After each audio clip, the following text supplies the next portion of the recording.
আপনার কপাল ভালো, ভাগ্য ভালো যে আপনাকে যারাই হোক সেই হেলিকপ্টারে করে পাচার করে দিয়েছে, তা না হলে আপনাকে খুঁজে পাওয়া যেত না। উত্তরসূরি শেখ হাসিনা আবার ভারতবর্ষে গিয়ে আমাদের বিরুদ্ধে চক্রান্ত শুরু করেছে। প্রতিদিন আওয়ামী লীগারদের বলে তোমরা এখনো পারো না, তোমরা মারো, কাটো, জ্বালায় দাও, এই সমস্ত কথাবার্তা বলতে থাকে, তাই না? এই কয়েকদিন আগে আপনারা দেখেন নাকি ইউটিউব দেখেন না? আপনারা ইউটিউব দেখেন তো না? ফেসবুক দেখেন? আমি কিন্তু দেখি না, ওইটার মধ্যে অজস্র মিথ্যা থাকে। তারপর আমার একটা চোখে পড়ে গেল, কি ফ্যাসিস্ট হাসিনা কান্না করতে করতে বলতেছে যে আমার বাবার বাড়িটা যেটা আমরা আপনার 32 নম্বরে আমরা দিয়ে দিয়েছিলাম, সেটাকে জাদুঘর করেছিলাম, সেটাকে পর্যন্ত ধুলায় মিশিয়ে দেওয়া হলো। কেন? কি আমার অপরাধ? অপরাধ আপনি এটাই তো এখনো বুঝতে পারছেন না হাসিনা, আপনার কি অপরাধ? আপনি একটা জাতিকে ধ্বংস করবার চক্রান্ত করেছিলেন, আপনি একটা জাতির অধিকারকে ধ্বংস করেছেন, তার স্বাধীনতাকে ধ্বংস করবার চেষ্টা করেছেন, আপনি দেশকে বিক্রি করে দিয়েছেন অন্যদের কাছে, আমার ধর্মকে ধ্বংস করার চেষ্টা করেছেন, আমার কৃষ্টিকে ধ্বংস করবার চেষ্টা করেছেন, আমার ইতিহাসকে বিকৃত করেছেন, সব কিছু ধ্বংস করে দিয়েছেন আপনি। আপনি এখনো বুঝতে পারেন না যে আপনার কি অপরাধ। আপনার কপাল ভালো, ভাগ্য ভালো যে আপনাকে যারাই হোক সেই হেলিকপ্টারে করে পাচার করে দিয়েছে, তা না হলে আপনাকে খুঁজে পাওয়া যেত না।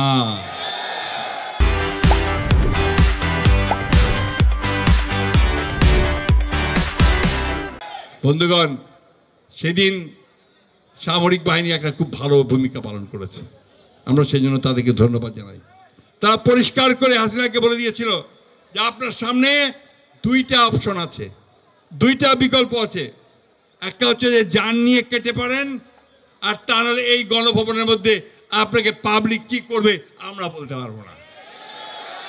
সেদিন লাখো লাখো মানুষ যখন চতুর্দিক থেকে আপনার সেই গণভবনের দিকে ছুটে গিয়েছিল, তখন কিন্তু হাসিনা পালিয়ে তার জীবন রক্ষা করেছে। তার দলের দিকেও তাকায় নাই, দেশের দিকেও তাকায় নাই, মানুষের দিকেও তাকায় নাই। এই নেতার উপরে, এই নেত্রীর উপরে কি মানুষের আস্থা থাকতে পারে? আস্থা থাকতে পারে?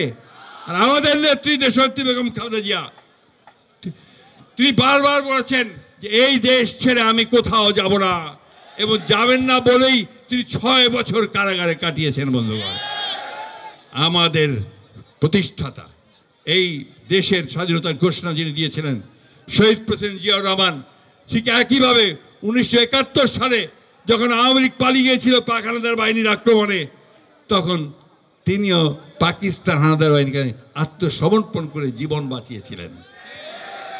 এই হচ্ছে ইতিহাস বন্ধুগণ, এটা বাস্তব, কেউ অস্বীকার করতে পারবেন না। আজকে সেই আওয়ামী লীগ এবং তারই উত্তরসূরি শেখ হাসিনা আবার ভারতবর্ষে গিয়ে আমাদের বিরুদ্ধে চক্রান্ত শুরু করেছে। প্রতিদিন আওয়ামী লীগারদের বলে তোমরা এখনো পারো না, তোমরা মারো, কাটো, জ্বালায় দাও, এই সমস্ত কথাবার্তা বলতে থাকে, তাই না? আওয়ামী লীগের কেউ আসে? কোথায় গেল সব? কোথায় পড়াইলো সব? কোথায়? বন্ধুগণ, এইভাবেই পালাতে হয়।